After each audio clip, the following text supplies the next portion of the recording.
Betty and Barb here from 1936 with a cool new invention, Mr. Logie Baird's televisor. Or as some call it, television. And the BBC are launching an actual televisor vision. Just television. It'll be the first television channel in the UK. And we have one of their new cameras with us today. That is not our best angle. Picture quality isn't really there yet, but don't panic. Makeup can help.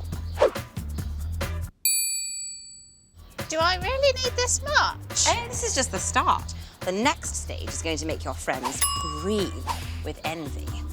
I think red might be more natural. Sorry.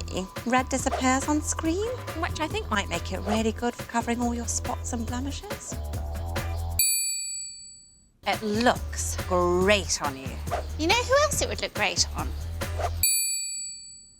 Thank you, Barbara. I can't wait to see what it looks like on television. Mr. Logie Baird, we're ready for our close-up. You better be right about this, Betty. Oh, you really don't look that bad. I know. So remember, guys, when it comes to television makeup, more is more. Like and subscribe. Betty, how do we get this stuff off? I don't know. Keep smiling. Horrible Histories.